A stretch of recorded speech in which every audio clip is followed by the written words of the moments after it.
O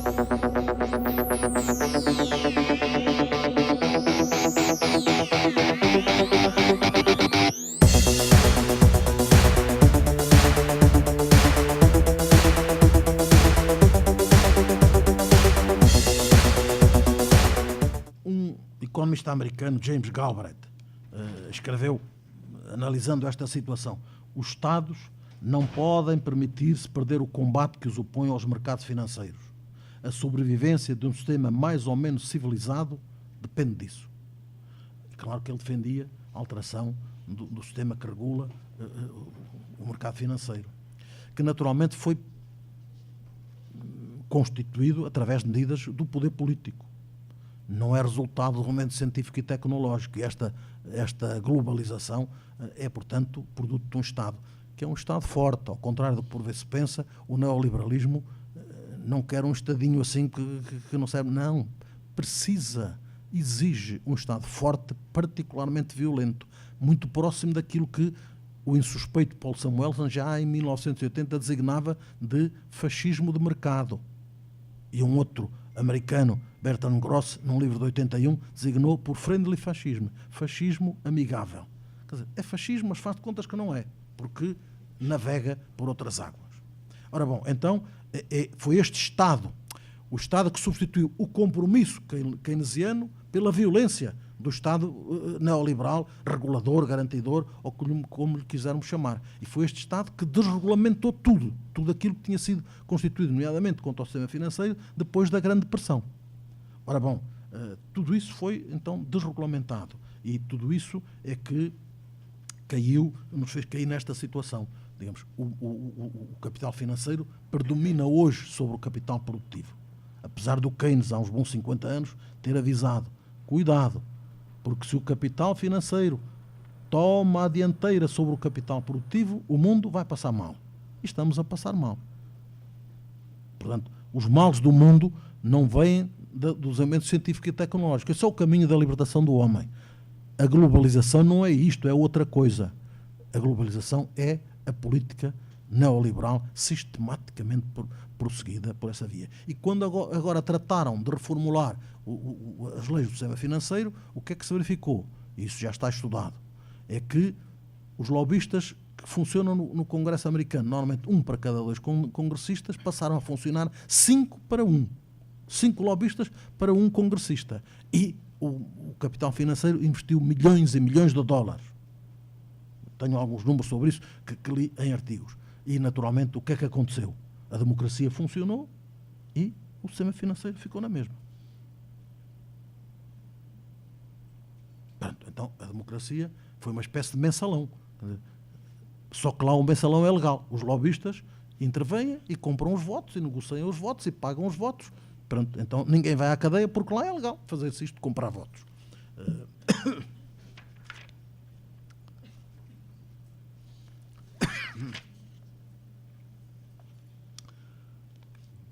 Como há pouco dizia, no contexto europeu, depois de Maastricht e com a entrada do euro em circulação, a Alemanha foi o grande beneficiário, como era de esperar.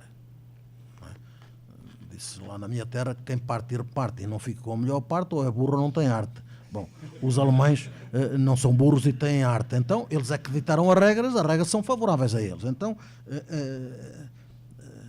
a balança de pagamentos, que era tradicionalmente negativa para a Alemanha na relação com os países do euro, e a Alemanha exporta 60%, apesar de ser a grande potência que é, a Alemanha exporta 60% dos seus bens para a zona do euro. Portanto, isto é uma pescadinha de rabo na boca, porque ela está a empobrecer os povos, mas está a empobrecer quem lhe compra os bens. 60% ainda vão para a zona do euro. Eles não têm conseguido aumentar a cota de mercado fora da União Europeia. Portanto, os déficits cresceram. E a Alemanha conseguiu ainda inventar uma outra coisa, a famosa Agenda 2010 do também chamado camarada dos patrões Gerhard Schröder. Camarada dos patrões porque ele, com esta Agenda 2010, e teve o cuidado de sublinhar numa das reuniões de Davos que o facto de a Alemanha ter constituído uma zona de salários baixos e muito baixos não era um fracasso da Agenda 2010, era o seu êxito, porque isto foi o que eles procuraram. Então, esta agenda, que é um programa de cariz mercantilista, completamente contrário ao espírito, digamos, da integração europeia, visou a Alemanha ganhar vantagem também neste terreno, digamos, dos custos da força de trabalho para se consolidar como potência exportadora e conseguir aquela coisa fabulosa que os mercantilistas almejaram, exportar mais para os outros países do que importa deles. Já na altura, os críticos disseram, mas isso não pode dar certo, porque se nós não compramos a eles, como é que eles têm dinheiro para comprar a nós? Endividando-se, não é? Pronto, então, aqui está. Viveram acima das suas posses. O problema é que o primeiro-ministro grego, Papandreou, foi muito pressionado porque tinha que reduzir as despesas públicas. E um dia disse aos Merkozy, a senhora Merkel e o Merkozy, e o Sarkozy, que na Europa eram conhecidos por os Merkozy, não é? Bom, e disse-lhe, tá bom, então eu agora vou regressar a Atenas e vou reduzir drasticamente as despesas. Começo por anular os contratos que temos com a Alemanha para comprar 5 submarinos, não sei quantas fragatas à França e não sei quantos helicópteros ao Reino Unido. O que é que lhe disseram os Merkozy? Nem pensar. Os contratos devem ser cumpridos. Já os romanos diziam, não é? Bom, então, os contratos devem ser cumpridos. E o pobre do Papandreou lá teve que comprar os 5 submarinos. A nós só nos venderam 2, mas à Grécia venderam 5. E não sei quantas fragatas e os helicópteros. Resultado, os gregos vivem agora muito acima das suas posses, viajando de ilha em ilha, de fragata, de helicóptero e de submarino. Agora, o que é que tem que ver o povo grego com isto? O povo grego não tem nada a ver com isto. Os Jogos Olímpicos de Atenas custaram mais do dobro dos Jogos Olímpicos de Sydney. Quem é que arrecadou cerca de 80% das despesas feitas com os Jogos Olímpicos? A Siemens e outras grandes empresas alemãs. Se isto não é colonização, eu pergunto o que é a colonização.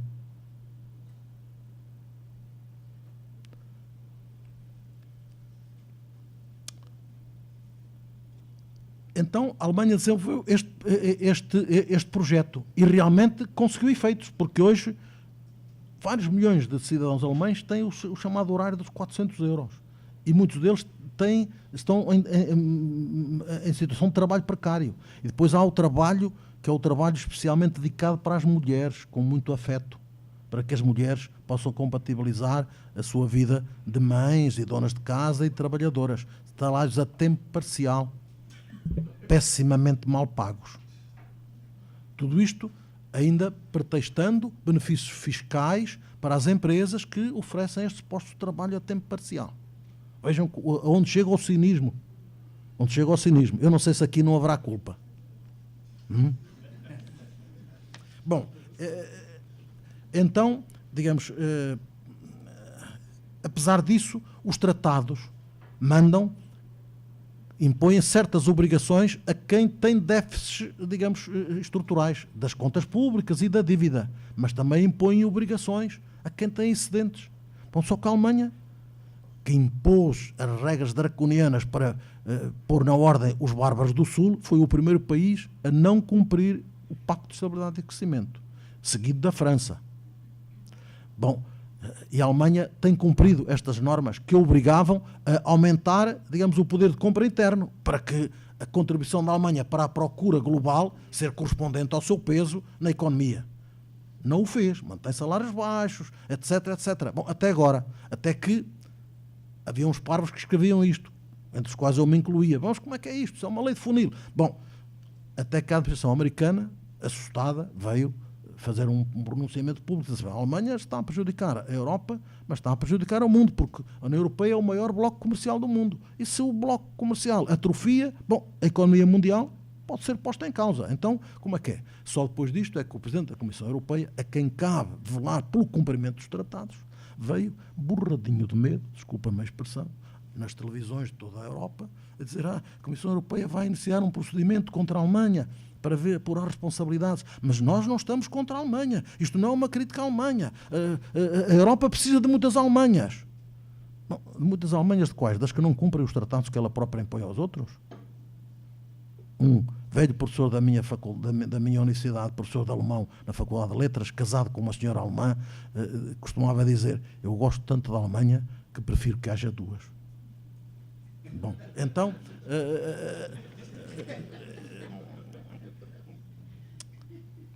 esta foi, digamos, a sementeira do euro e do Tratado de Maastricht. E o tal meu colega, professor de Economia em Lisboa, escreveu nesse livro de 2013: o euro poderá ter lançado a Europa num processo irreversível de decadência e de ressentimentos amargos. Quer dizer, vivemos realmente um período muito conturbado, a Europa está à deriva. Para além de questões estruturais, faltam-nos também estadistas de alguma dimensão, porque, enfim, cada um à sua maneira. O de Gaulle tinha uma visão, um certain idée de l'Europe, não é?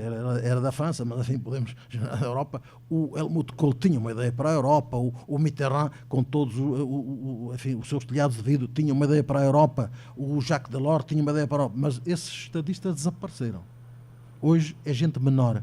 E parece que, de resto, o Habermas denuncia isso, estes agentes europeus perdem muito tempo a encontrar gente menor para os cargos mais importantes. Quem é o representante para a política externa da Alemanha? É uma baronesa inglesa feinha, ainda por cima, coitada, que anda lá, bom, ninguém sabe o que é. Quem é o presidente da União Europeia? É um holandês que também ninguém conhecia, que anda por lá. O que é que anda lá a fazer? Ninguém sabe muito bem o que é que ele lá faz. Mas lá anda. Quer dizer, quem é o presidente da Comissão Europeia? É um sujeito de quinta categoria que até é português. Porquê é que está presidente da Comissão Europeia? Porquê é que está presidente da Comissão Europeia? Porque serviu o cafezinho na reunião das Lajes que preparou a invasão do Iraque. Acolheu lá os chefes militares do mundo e serviu-lhes o cafezinho. E pronto, e ficou conhecido e puseram-no lá, porque sabia que ele era feito de carne de obedecer. Pronto, então lá o puseram. O que é que ele tem feito? Nada. Mas está lá, pronto, já cumpriu 2 mandatos, agora vai-se embora. Perante a crise da Europa, foi um espetáculo e a Europa atingiu o seu nível de desunião europeia, digamos, no seu melhor. Todos tinham medo da crise, como se fosse uma doença muito contagiosa. E então era Portugal a dizer: nós não somos a Grécia. Era a Irlanda a dizer: nós não somos Portugal. Era a Espanha a dizer: a Espanha não é a Irlanda. Era a Itália a dizer: a Itália não é a Espanha. A França a dizer: a França não é a Itália. Bom, e depois acabaram por ficar todos no mesmo barco, todos gregos, todos pintadinhos das mesmas dificuldades. Bom, agora, esta é a Europa. Esta é a Europa. Incapaz de uma posição estratégica solidária e que, perante as dificuldades, deixa a senhora Merkel fazer mais ou menos o que quer e começam a dizer: eu, grego? Não, eu sou português. Portugal não é a Grécia. Cada um fazer assim. Bom, foi um espetáculo lamentável, mas a verdade é que estas políticas, estas atitudes estão a romper o tecido social da União Europeia e a persistência em reconhecer o tal fracasso da fantasia que é a União Económica Monetária, como se refere o Krugman, pode criar realmente dificuldades e pode estar em causa, mais do que já está, a meu ver, a democracia na Europa e até a paz na Europa. Sem querer ser alarmista, vamos ver se ainda tenho tempo de fazer algumas considerações por isto. Em 53, dirigindo-se em Hamburgo a estudantes alemães, universitários, Thomas Mann incitou-os a fazerem uma Europa europeia, incluindo uma Alemanha europeia, em vez de tentarem fazer uma Europa alemã. E este foi, digamos, um princípio várias vezes repetido ao longo da história destes últimos anos. Penso que a convocação de Thomas Mann não teve acolhimento, ou pelo menos nos últimos anos não tem tido. E em novembro de 2011, o secretário-geral do partido, a senhora Merkel, dizia no congresso do partido em Leipzig: agora, na Europa, fala-se alemão. Pois bem, ou pois mal. Na Europa fala-se alemão. Só que eu penso que uma Europa onde se fala alemão não será nunca uma Europa de paz e não será uma Europa de desenvolvimento. E Ulrich Beck vem dizer o seguinte: a crise do euro tem levado à emergência até agora constante da Europa alemã. A Europa tornou-se alemã, mas dizê-lo abertamente significa quebrar um tabu. Vistas as coisas do outro ângulo, a Alemanha, cada vez mais alemã, parece ter perdido a tal consciência de uma herança histórico-moral comprometedora de que fala Habermas, que durante alguns anos conduziu a Alemanha a uma atitude de moderação diplomática e disponibilidade para adotar também a perspectiva dos outros. E esta Europa alemã, governada por uma Alemanha cada vez mais alemã, que esqueceu a cultura de moderação que adotara até então, está a colocar acima de tudo os interesses da Alemanha, violando, cito de novo Ulrich Beck, as condições fundamentais de uma sociedade europeia na qual vale a pena viver. E o ano passado, o mesmo Joschka Fischer, que há pouco eu citava, escreveu o seguinte: a Alemanha destruiu-se a si e à ordem europeia 2 vezes no século XX. Seria ao mesmo tempo trágico e irónico que uma Alemanha restaurada trouxesse a ruína da ordem europeia pela 3ª vez. O risco é acentuado ou não? Mas o risco existe, porque quem pensa o nosso tempo e o nosso mundo vai o detectando. Então, ele está aí. Estamos perante soluções, escreve Habermas, que não podem deixar de corroer qualquer credibilidade democrática. Mais uma vez, por portas travessas, a Europa está a ser construída, particularmente depois da aprovação em 2012 do chamado Tratado Orçamental, nas costas do povo, sem consultar ninguém e a reforçar, digamos, os mecanismos antidemocráticos e de retrocesso civilizacional. O mesmo Habermas diz desse tal tratado, que não tenho tempo de especificar aqui, tinha cá tudo isto contadinho, mas pronto, temos que passar na frente. Ele é um modelo político de marca alemã, imposto, um produto imposto não por uma Alemanha cooperante, mas por uma Alemanha liberta da tal consciência histórico-cultural comprometedora. Por uma Alemanha ciosa de afirmar uma clara pretensão de liderança numa Europa marcada pelos alemães. Citação de Habermas. Este tratado, agravando o adquirido anterior, perfila-se, a meu ver, como um verdadeiro pacto colonial, porque as suas normas impedem praticamente o desenvolvimento de países como Portugal. É um pacto, portanto, de subdesenvolvimento, é um pacto contra o crescimento, é um pacto colonial. Mas são estas as imposições da ditadura do grande capital financeiro no quadro europeu e também à escala mundial. Ele revela que as elites políticas das metrópoles e das colónias continuam a enterrar a cabeça na areia. De novo, cito Habermas, conluiando-se para impedir a participação dos cidadãos europeus no governo da cidade e nas decisões sobre o seu destino, e impondo aos povos da Europa medidas que os tornam mais fracos e mais pobres, porque mais fracos, e portanto mais fracos. Está-se a construir um novo Leviatã, e este Leviatã dos nossos tempos, a ditadura do grande capital financeiro, enquadrada pela ideologia neoliberal, coloca acima de tudo as liberdades do capital, as leis do mercado. As regras impostas pelo este novo Leviatã, a política deixa de assentar na discretion, na capacidade de tomar decisões, de assumir responsabilidade, prestando contas, para se reduzir ao cumprimento de normas que estão lá, digamos, nas leis e nas constituições. Este tratado pretende que se inscreva nas constituições dos Estados-membros a chamada regra de ouro. O déficit orçamental não pode ultrapassar 0,5% do PIB. Como é que é possível um país como Portugal desenvolver-se com um déficit de 0,5% do PIB? Completamente impossível. E esta é uma regra, que é um princípio doutrinário da economia que se quer transformar em regra jurídica. Para conseguir o quê? Que os parlamentos não elejam para lá uns sujeitos que deem apoio a um governo que resolva fazer outra coisa. Então, isto serve para imunizar o mercado das intervenções da política. É a morte da política, é, digamos, confundir a soberania com o poder dos mercados.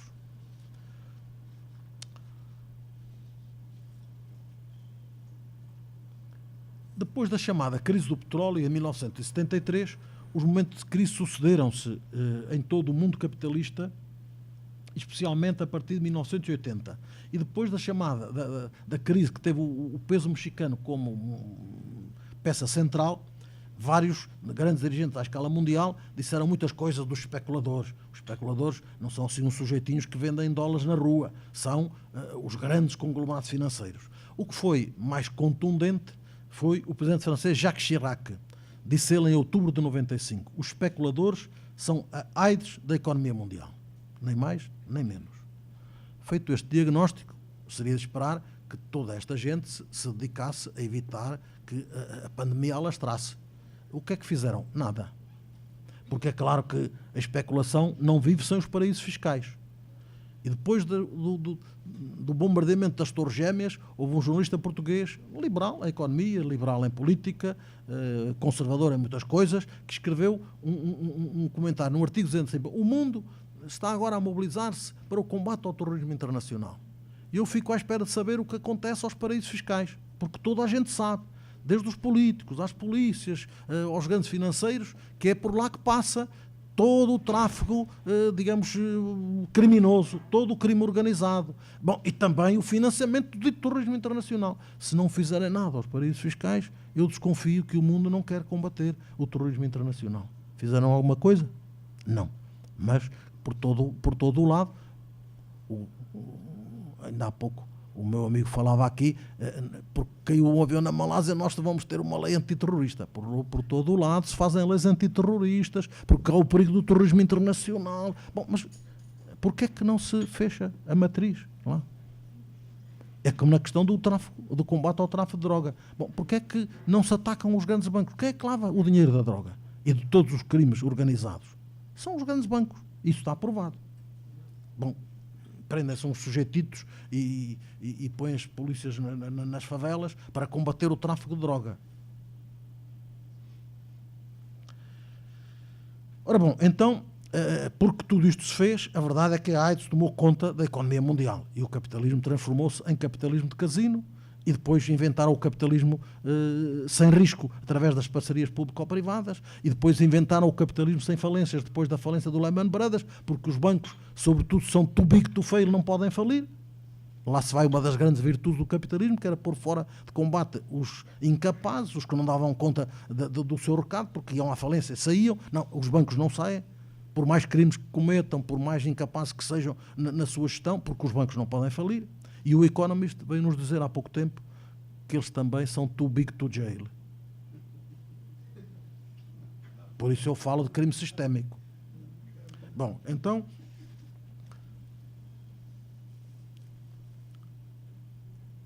vou passar mais umas páginas porque eu acho que já estou a amassar-vos demais.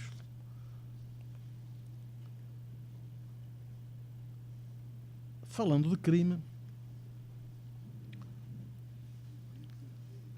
em 2010 veio a público a notícia de que no meio do maior segredo, como convém aos negócios, ainda antes da crise de 2007-2008, o banco americano Goldman Sachs tinha ajudado o governo grego conservador a obter crédito no valor de milhares de milhões de euros e depois ensinado os truques da engenharia financeira para falsificar as contas e, no fundo, burlar a União Europeia.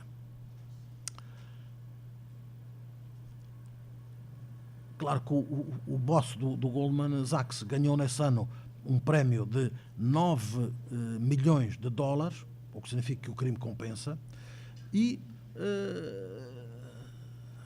naturalmente o povo grego endividou-se, não teve nada a ver com este negócio, não foi chamado a ele, não negociou nada com o Goldman Sachs nem com o governo conservador, mas, digamos, este é o retrato dos mercados.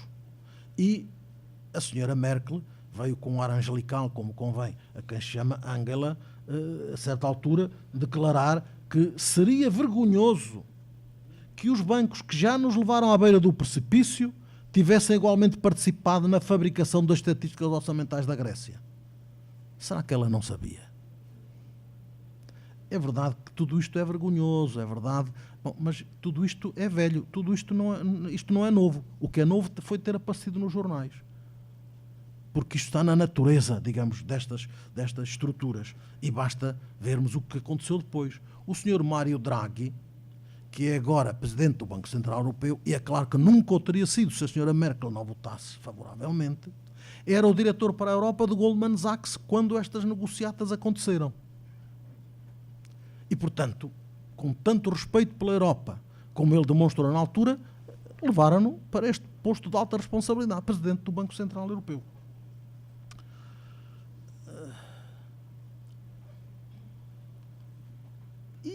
verdade é que, depois disso, outras coisas se fizeram, mostrando que, naturalmente, quem manda na Europa é o Goldman Sachs e todas as estruturas que andam à volta do capital financeiro. Hoje poderemos dizer que o que é bom para o Goldman Sachs é bom para o mundo.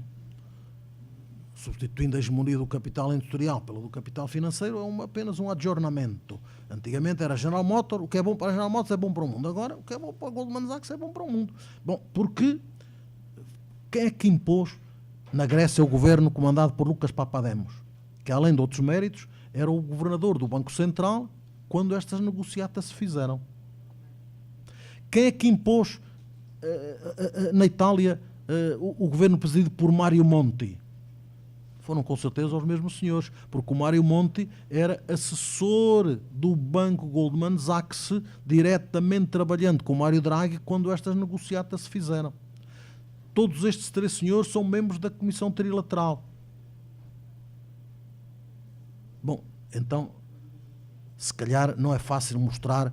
Vocês aqui se chamam quadrilha, lá em Portugal chamamos de associação criminosa. Nunca ninguém foi condenado em Portugal por associação criminosa, porque o crime está de tal forma, o modelo penal está de tal forma definido que nunca se prova que há associação criminosa. Bom, neste caso, se calhar, não só eles não têm culpa, como também não têm, fazem parte de nenhuma associação criminosa. Agora, eu sou levado a pensar como relativamente às bruxas dos espanhóis. A gente não acredita nelas, pero que elas ai. Porque realmente estes senhores não faziam parte do Parlamento grego, nem tinham sido eleitos para o Parlamento grego, nem para o Parlamento italiano. Como é que choveram ali? Quem é que os impôs? Quem é que os escolheu? Bom, um jornalista francês, o Serge Alemy, diz: não foram junto a militares, é certo, mas foram junto a civis, que violaram, como se fossem junto a militares, todas as regras da democracia, faltaram ao respeito dos povos. Bom, mas esta foi a imposição, portanto, que resultou de todo este mundo. Como é que está a situação na Europa? A própria Comissão Financeira atribui responsabilidades importantes às instituições.